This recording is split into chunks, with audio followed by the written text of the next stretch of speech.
Cheers, lads. Very good morning to you over there. First and foremost, one for both of you. I'll throw to Will first. Just give us your feelings, thoughts now you've had the chance to process that result, because it was certainly amazing for all of us watching over here in Australia. Yeah, pretty special. We enjoyed last night, got around each other. And just the way to fight back there, like the first 20, it was tough. Even watching it back was a lots to look at. But yeah, the end result, well, what a feeling, what a game, and what a place to do it at. As an additional follow-up on that, James, obviously you've kind of been in the squad, you were in the squad for the whole of the Lions tour, and you've kind of been there observing it. What was kind of the feelings when you first were called in, and then when the side was down, by 20 odd points? What was kind of the headspace when you guys were all under the posts, and how you kind of regathered and built your way back in from there? Geez, there's about 4 questions there, so I'll just answer the last one. Yeah, look, I'm not going to lie, like that first 15, I possibly didn't pick the right opportunities at the start, but from my point of view, I knew we had to play to beat the Boks, especially in these conditions, so possibly pushed it a little bit too much, but I felt like we built into the game and regathered and then started to create well. But yeah, look, there was never, I feel like there was never any almost loss of belief when we were behind those posts, because we could see the opportunities, we could see the spaces, and like, to be fair, the Boks were clinical. That first 20 when they were going sideline to sideline and where they were pulling us apart, every little error we made, they won the balls on the ground, they won the contest in pretty much every area of the game, and they made us pay for it, and they showed what they could do. 22 unanswered points straight away. So big effort from our group to just stay engaged and stay in the fight, and then just build our way back in. But I always knew we were capable of doing it. There's a strong belief in the group. We just had to play our rugby and take our moments, which I felt like we did in the end. Hey, congratulations, boys.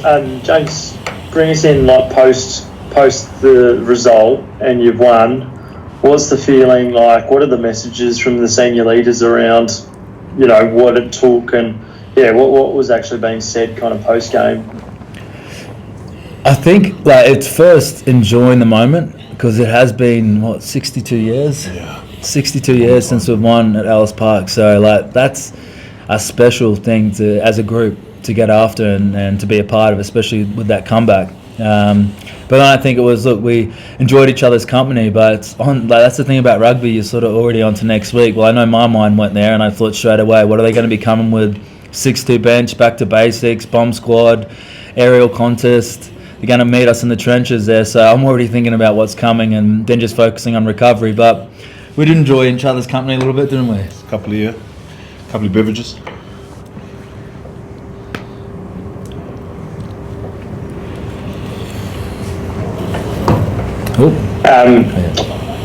Pato, you want to go? Yeah, Pato, you go. Yeah, well, I guess you're talking a lot about belief there, maybe both of you guys, if I can get a comment, but it's impact around that belief. You've both been around the Wallabies for a long, long time. Are there certain wins where you know that, what you've achieved can really ratchet that belief up a lot, given what you, the adversity, I suppose, that you overcame yesterday? Yeah, for sure. I think, definitely it's been building throughout the Lions series as well. We didn't have the best start against the Lions in the first test as well, so we sort of had that coming into this game. 22-0 under the posts. Like Rabsy said, we stuck to the game plan. We stuck to the processes. We stuck in there and we fought to come back to when we got the game. So, no, I'm extremely proud of this group and how we fought and yeah, just we had a really good week of preparation and to put a performance out like that, it's really. Oh, mate, it's just a great feeling, and like Rab said, a lot of the boys are already on to next week as well. Boys are reviewing, everyone's clipping stuff. We know what's going to come. They're going to go back to how they go. They're going to try and punch you in the face this week, so we're going to have to be ready, have a good week of preparation again, and really fly into them.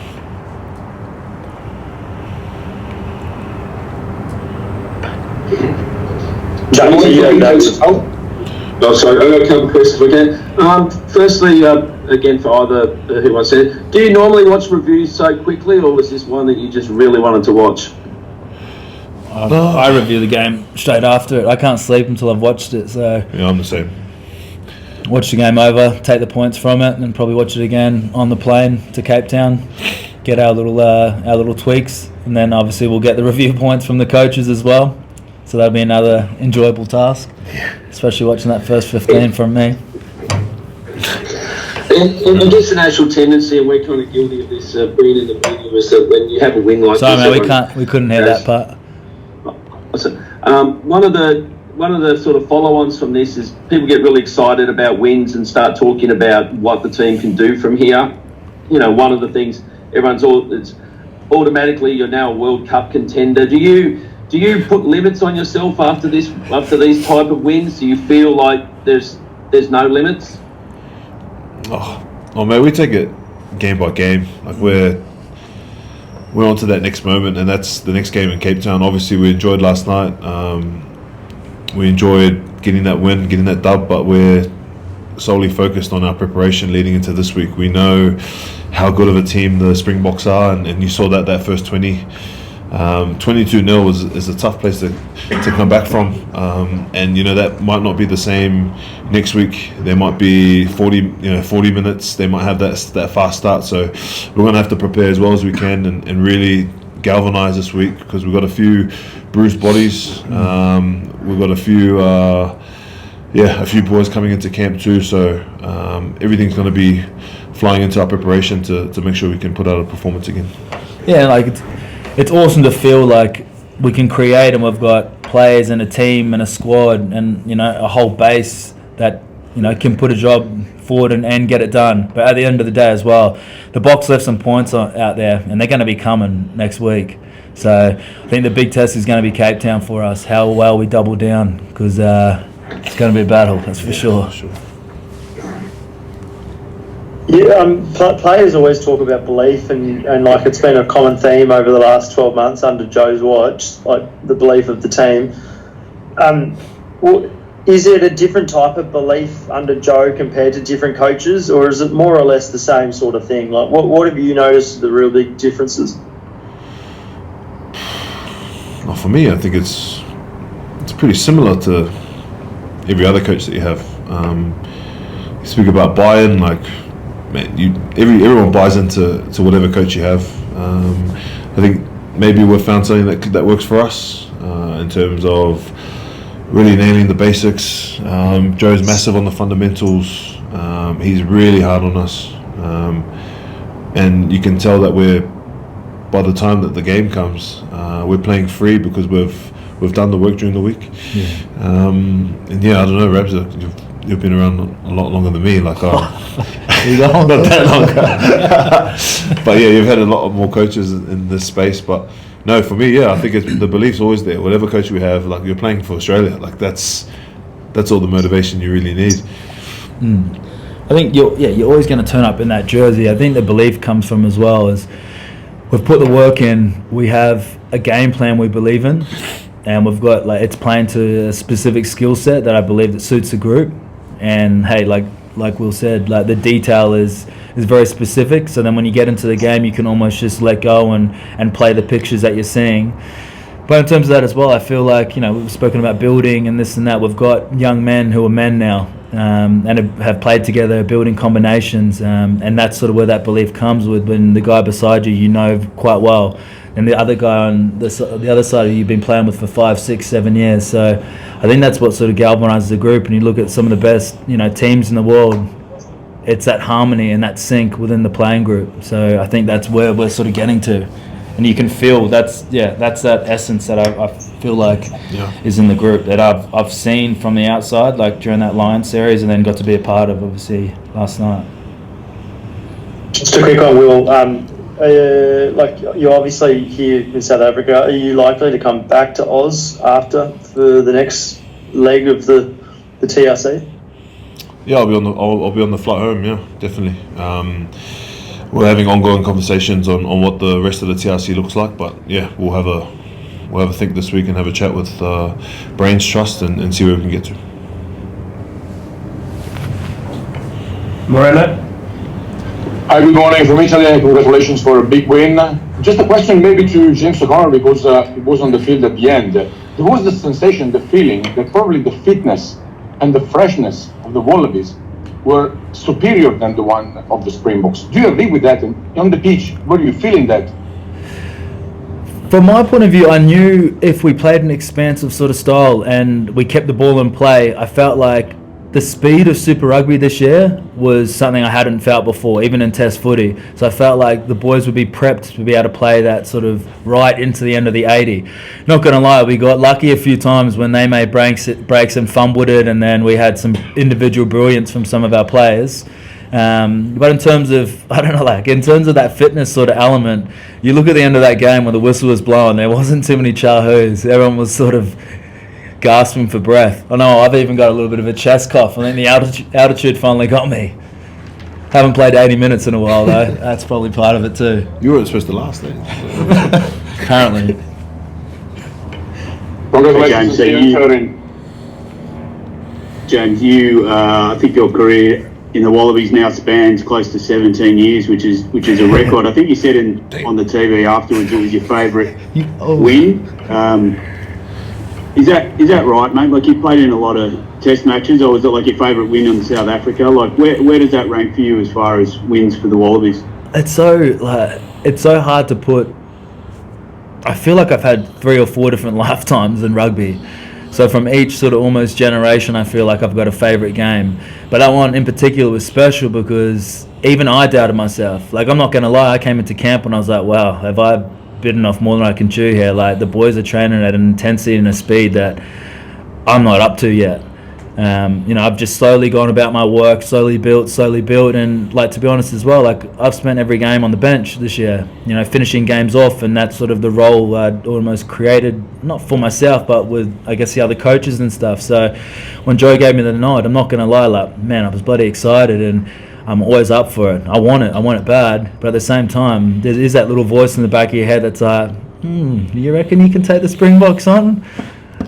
You reckon you can live up to the words you've spoken out there? So from my point of view, this one was so special because first 15 minutes, like, the building into that game, I didn't build it perfectly at all, but I'm a competitor and I'm going to keep, if I see a picture, I'm going to play, I'm going to take it on.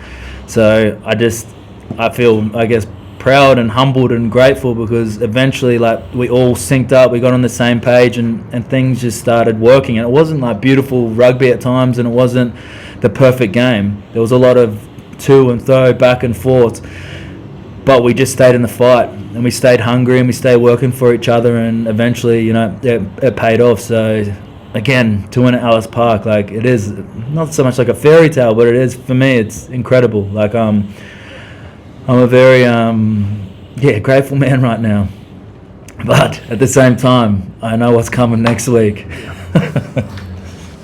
The time for James, do you dare to dream, James, where you could actually go? Like, it's midway, it's only 2 years out from a World Cup. Like, do you dare to dream that you're playing still in a couple of years' time, and you never know? Like, experience counts clearly out on the field, because Quaid in 2021, Bernard a year later against the ABs, almost, a big win there. Like, experience is important, right? It is, indeed, it is important. I feel it's good to have sort of seniors around the group who've sort of been there and been amongst it. At the same time, like, there's, again, you always have the devil and the angel. Part of me, I feel like it's week to week. The other part of me would love to be a part of it, and it's like, why not? I need a goal. If I don't have something to sink my teeth into, then I won't keep playing. So if I have a goal, then I can keep working and I can keep striving and getting up and trying to improve myself and grow my game. Whereas if the finish line's right there, it'll come pretty quickly. So I'm not really in a place to talk about that right now. I've played one game, and even then it was scratchy. So let's wait after a couple more, eh? And the Boks are probably going to make a couple of changes, like Rassie's already indicated it, and you guys are expecting a response. Do you guys feel like you want to be able to be out? Like, there's obviously a couple of injuries in camp too, but do you want the ability to be able to go out there, another full strength team, not holding back anything for Argentina? Oh, they'll be up to Joe. We've spoken about having a squad mentality, and anyone who puts on the jersey will do his job. Solely agree with that. Like I'm really like you come to training, and the way that we compete week in, week out, like you can tell what Rabs is saying, it, the intensity that we have during the week. If anyone goes down, we've had 2 weeks now where guys have gone down on a Thursday, 2 games, and boys have stepped up. So I'm not really worried about that, and they'll be up to the coaches to see what they see, and hopefully we can have a great performance again. I think knowing Joe as well, we'll be going after it. Yeah, we always go after it, don't we? There's like, you can't not go after it. Like, and I think as well for our group, like, this is the beautiful thing about international rugby. Like, we're about to verse the world champs again after they've been wounded. Like, they're going to put on a display. Like, it's going to be brutal out there. It's going to be a contest, and we want to see where we're at. Like you were saying before, there's talk, there's a lot of things in the peripheral, but as a group, we'll galvanise, and whatever the 15 and 23 is, we'll make a plan and stick to it as best as we can. That's it, yeah. And get after it.